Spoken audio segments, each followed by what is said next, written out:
पवन खेरा के पास दो EPIC cards मिले। अब उनकी पत्नी कोटा नीलिमा, जो 2023 में 60 खैराबाद विधानसभा तेलंगाना में उम्मीदवार थी, उनके पास भी दो ईपीआईसी कार्ड्स मिले हैं। और वैसे दास्तान कोई नई नहीं है। 1980 में सब जानते हैं, सोनिया गांधी एक इटालियन नागरिक होने के बावजूद वोटर लिस्ट में अपने को उन्होंने शामिल किया था, यानी नागरिक बनी बाद में, वोटर लिस्ट में नाम पहले है। कांग्रेस पार्टी जो अपने को मोहब्बत की दुकान कहती है, दरअसल सिर्फ और सिर्फ फर्जीवाड़े और फरेब का बाजार है। कांग्रेस पार्टी के CWC मेंबर और मीडिया हेड पवन खेरा के पास दो ईपीआईसी कार्ड्स मिले। अब उनकी पत्नी कोटा नीलिमा, जो 2023 में 60 खैराबाद विधानसभा तेलंगाना में उम्मीदवार थी, उनके पास भी दो ईपीआईसी कार्ड्स मिले हैं, यानी कि दो वोटर कार्ड्स मिले हैं।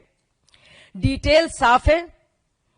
2023 एफिडेविट और वोटर रोल, नाम कोटा नीलिमा, पति का नाम Pawan Khera, EPIC number TDZ 2666014, assembly 60 Khairatabad, part number 214, serial number 314।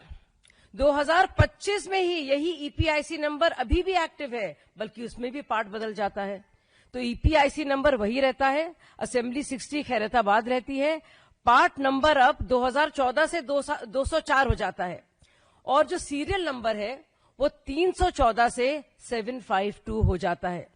लेकिन खेल यह भी खत्म नहीं होता। जरा सोचिए, एक और ईपीआईसी कार्ड, एक और वोटर कार्ड, और इस बार दिल्ली से निकल कर आता है, ये प्रकट होता है। इसमें नाम कोटा नीलिमा, लेकिन इसमें नाम है के नीलिमा। सोचने वाली बात है। और जो एफिडेविट वाला है उसमें कोटा नीलिमा, पति का नाम पवन खेरा। इसका ईपीआईसी नंबर है SZE 0755975, पूरी तरह से अलग। Assembly 40 new Delhi, part number 78, serial number 821। तो ये मैं पूछना चाहती हूं, चाहे ये बात हो आपके नजदीकियों की या फिर बिहार में तेजस्वी यादव की, जिनको ऐसी मुंह की खानी पड़ी थी जब उनके प्रेस कॉन्फ्रेंस के ठीक बाद उन्हीं के दो ईपीआईसी कार्ड्स मिले थे। और वैसे दास्तान कोई नई नहीं है। 1980 में सब जानते हैं, सोनिया गांधी एक इटालियन नागरिक होने के बावजूद वोटर लिस्ट में अपने को उन्होंने शामिल किया था, यानी नागरिक बनी बाद में, वोटर लिस्ट में नाम पहले है। तो वोट चोरी के इल्जाम लगाने वाली ये पार्टी दरअसल जानी जाती है वोट डकैती के लिए। और ये वोट डकैती किस तरह से होती थी ईवीएम आने से पहले कश्मीर और बिहार में, इससे पूरा देश वाकिफ है। और सोचिए, राहुल गांधी जी से एक सवाल है कि आप आम लोगों पर तो लांछन लगाते हैं, उंगली उठाते हैं, लेकिन अपनी कोर टीम की जो दोहरी पहचान है उसमें चुप हो जाते हैं।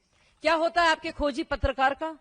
आपके अंदर का खोजी पत्रकार तब तक जाग जाता है जब आप बात करते हैं एक बुजुर्ग महिला की, शकुना रानी की, आदित्य श्रीवास्तव की, गुरकीरत सिंह डैंग की, तब उसमें खूब झूठ बोलते हैं और हलफनामा भी नहीं देते।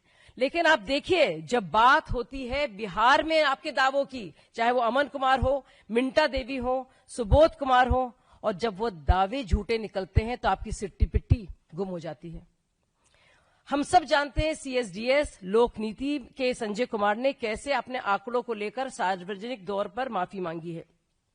और कल तक राहुल गांधी जो प्रेस कॉन्फ्रेंस कर करके देश के ईमानदार वोटर को बदनाम कर रहे हैं और उनकी पहचान को सार्वजनिक कर रहे हैं, उसको कहा जाता है डॉक्सिंग अंग्रेजी में, यानी आप टारगेटेड हरासमेंट कर रहे हैं कुछ लोगों का, उनका नाम सार्वजनिक कर रहे हैं और उनको परेशान कर रहे हैं और सरेआम बदनाम कर रहे हैं।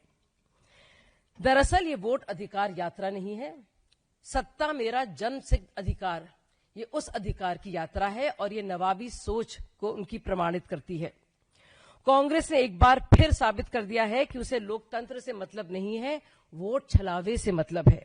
हम मांग करते हैं कि इलेक्शन कमीशन इसकी उस स्तरीय स्तर पे जांच करे, और दोषियों के खिलाफ कानूनी कार्रवाई करे और राहुल गांधी अपनी इस चुप्पी को फौरन तोड़ें।